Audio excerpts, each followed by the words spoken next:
Good evening, Professor. My name is Daniel Chansa, and I'm a student at the United States University in FedP 597, Advanced Physical Assessment. And this is my integrity video prior to recording the neuro exam.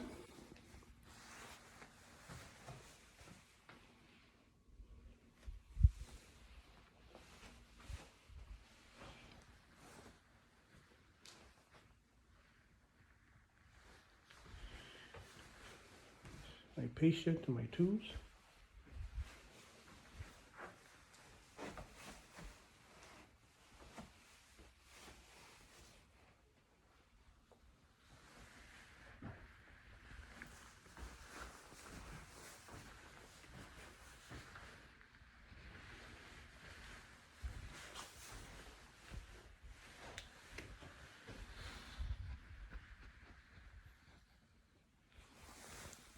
All right, and there's nothing in my ears. I'm doing this video independently, and I'm going to adjust the camera so we can be in view.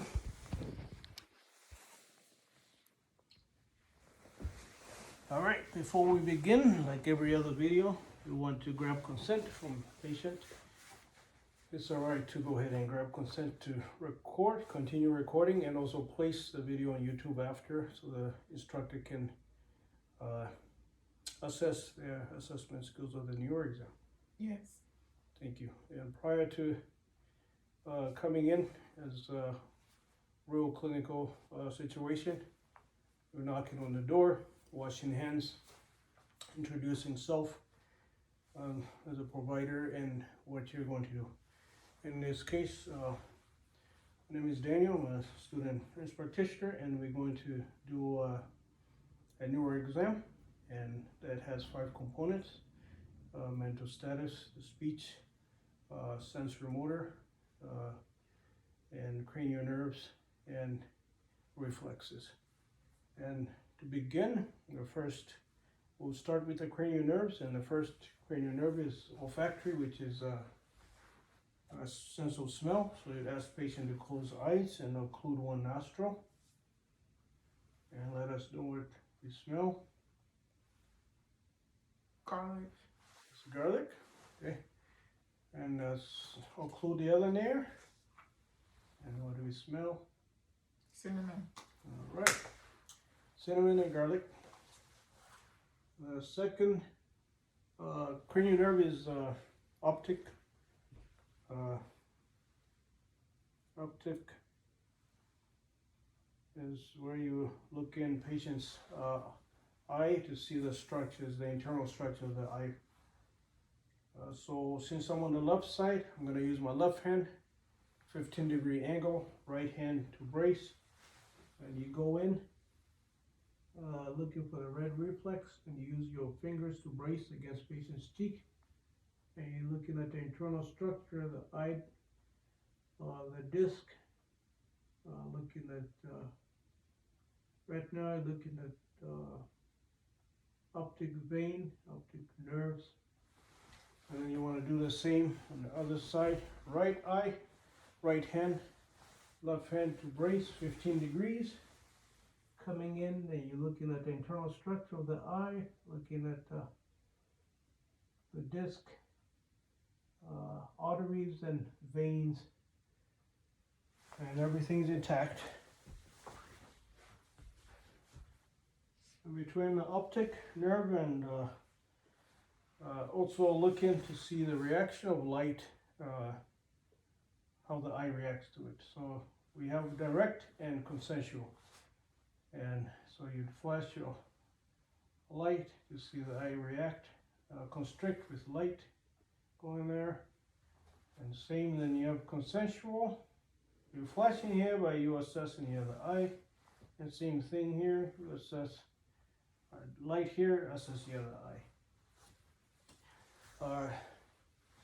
And then cranial nerve 3, 4, and 6 are all intertwined somehow. 3 is your trochlear, 4 is ocular, and then abducens is 6. So 3 is on the outside of the visual fields, 4 is in the center, and then 6 is lateral. So also the 6 cardinal signs of gaze with optic fields. So you ask patient to focus in on this and follow with eyes only.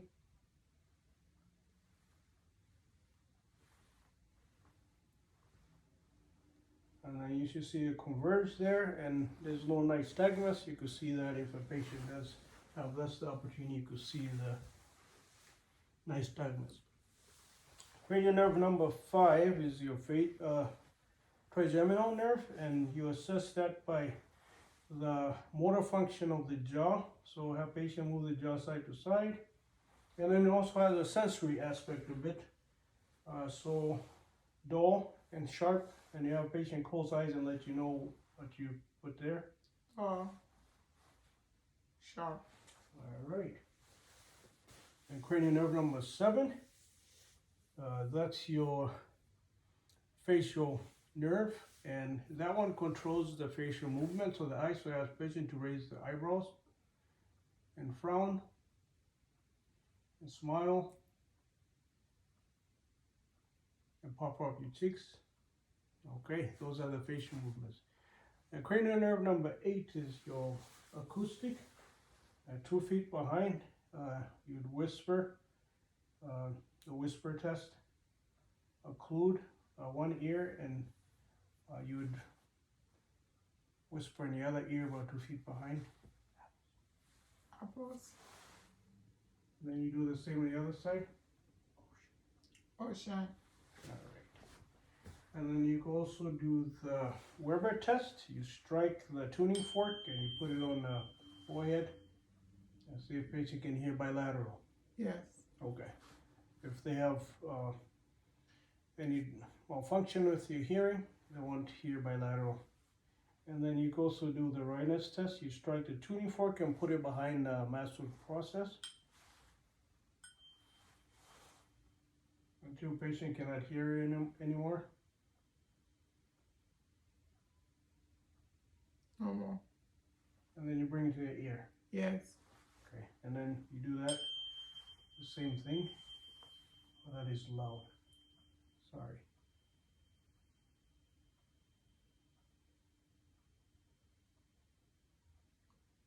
Okay, no more. Okay, then you bring it to the ear. Yes. All right. That was a Rhinus. Rhinus test, hearing test. And then number 9 and 10 are together. So 9 is the glossopharyngeal, which is your gag reflex. And then your vagus is number 10, which is your uvula. So you ask patients to say ah. Ah. And you can see the uvula rise in its midline, and we won't test the gag reflex. That enables you to swallow and also preventing some going down. Cranial nerve 11 is your accessory muscles. So you ask patient to shrug shoulders, check the strength and movement. Okay, then you also could check the strength by ask patient to move against your arm. All right, and cranial nerve 12 is hypoglossal, which is the tongue movement. Looking at patient's tongue, can you stick your tongue out? Move your tongue side to side, and then you could check the strength as well, push it against me with your tongue. All right, and that concludes the cranial nerves. Now we're going to assess patient's gait. We're going to ask patients to just to walk normally to the wall. You look in to see that patient is able to walk without any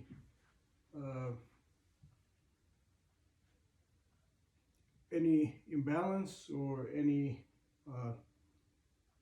movements that are abnormal. And now we're going to move called the tandem walk. So just if you go from here back to the wall, 1 foot in front of the other. Go, and you see patient is well balanced, is not shaking side to side. And then on your way back, we're going to walk on your toes, tippy toes. Very well. And then walk back to the wall and you walk on your heels.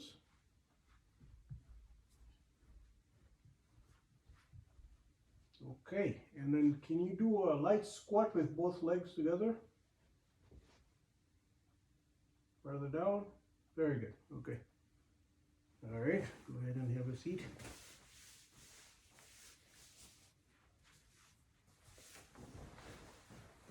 And actually, we have you stand up again. Sorry. We're going to do some sensory two tests for the sensory, which is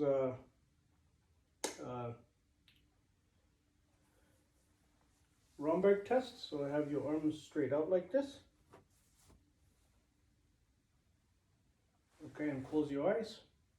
And patient should be able to continue standing without any wobbling. And then the pronator drift is where I'm going to push your hands down, and then you should be able to maintain them back to where they were, and natural position, and then also maintain standing straight. Okay, and that's pronator drift. Okay, go open your eyes, go ahead and have a seat. All right, now we'll do muscle strength and range of motion. So then you just kind of inspect, do some passive range of motion, and you can see if patient has any atrophy in the muscles. Continue side to side, back, and rotate, behind. Okay, forward. I'm gonna push down. Don't let me do that. I'm gonna push up. Don't let me do that. Okay, can you open your fingers? I'm gonna try to close them. Don't let me do that. Okay, I'm gonna try to open. Don't let me do that either. Okay, very good. Can you make fist? I'm gonna push down. Don't let me do that. Then up. Okay, can you open and close? Okay, and then let's do the same for your legs. Can you extend your legs out?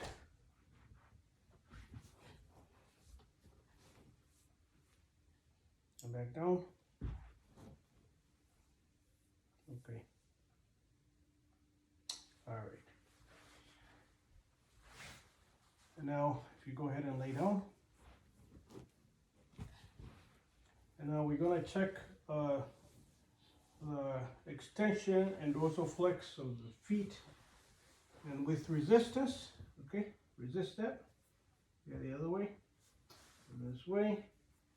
The other way. And that's dorsal flex with resistance and dorsal extension. Okay, and then the knees, can you extend? There you go. So I'm going to try to lift it up and don't let me do that. Okay, and back, I'll push it down. Okay, the other way. And back down. Okay, and then to check the rotation of the hips, I'm going to try to push patient's legs apart and then try to push them in. I'm going to give resistance in both directions. Okay, very good. All right, very good. Okay, and then have a seat. All right, so now we're going to do the rapid active movement, rapid alternative movements. Okay, so just hands up, strike them, back up, switch, back up, and then go fast. Okay, if patient had something going on in their cranial nerves, they would not be coordinated like that, and they wouldn't be able to do that. Okay, the next one we're going to do is point to point. Okay, so you're gonna touch my finger and then touch your nose, and then I'm gonna relocate and just touch your nose and locate my finger.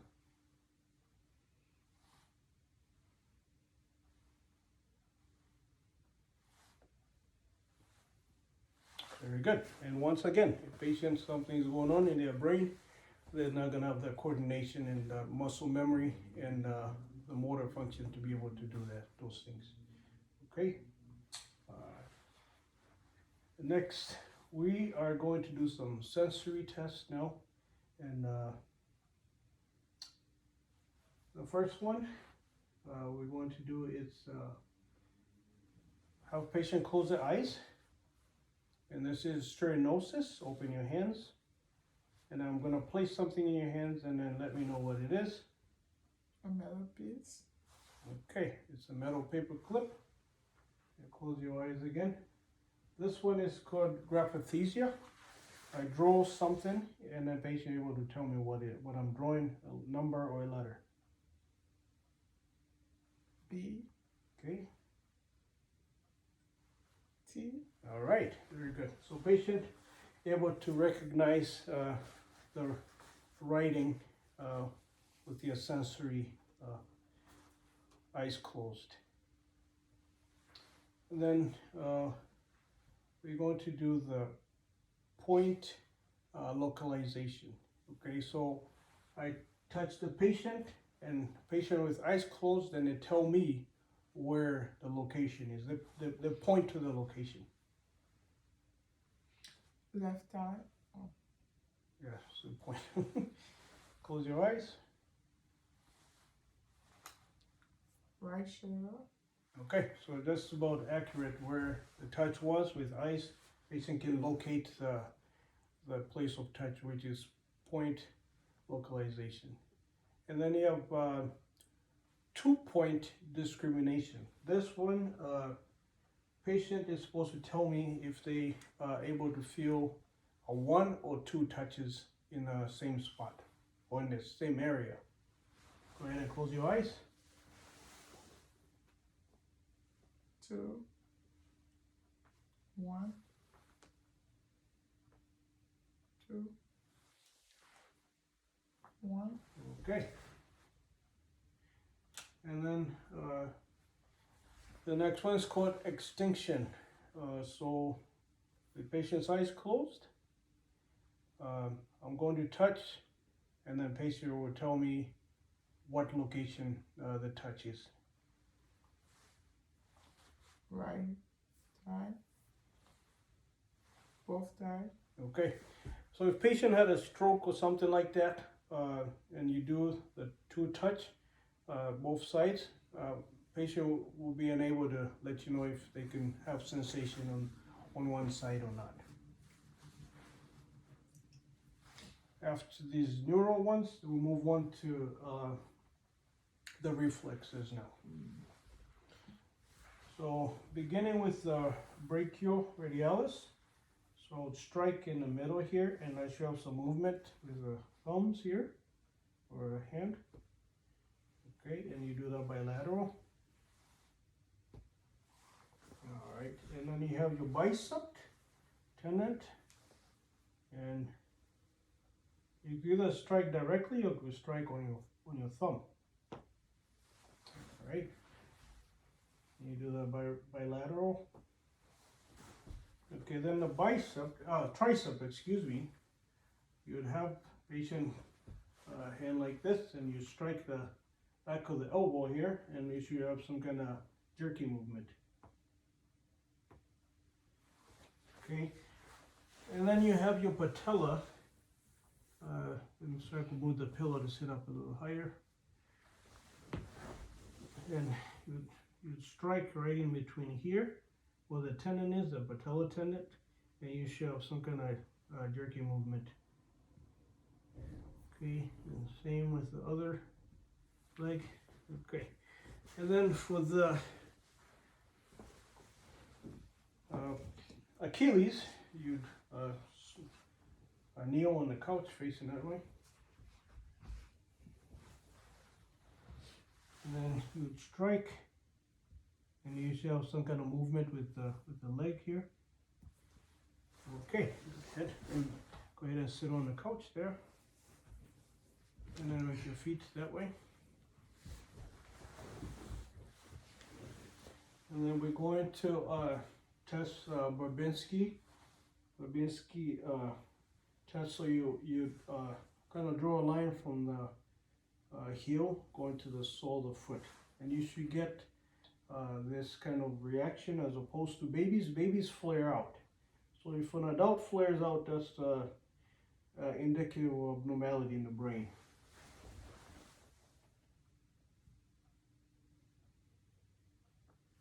Okay, and you do that bilateral.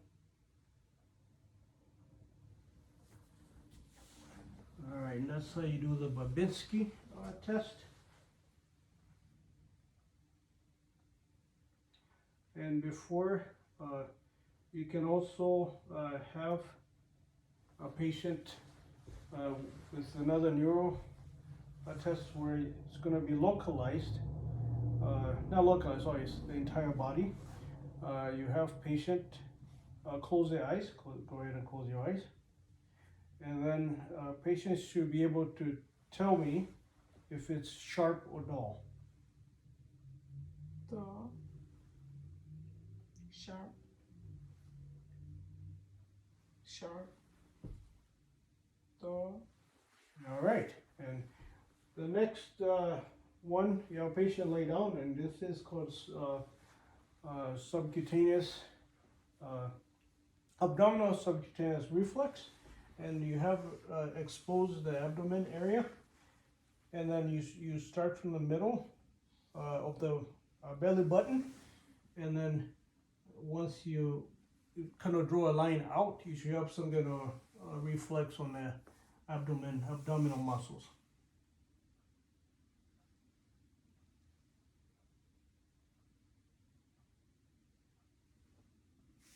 All right. And that concludes the neuro exam. Thank you so much for your time.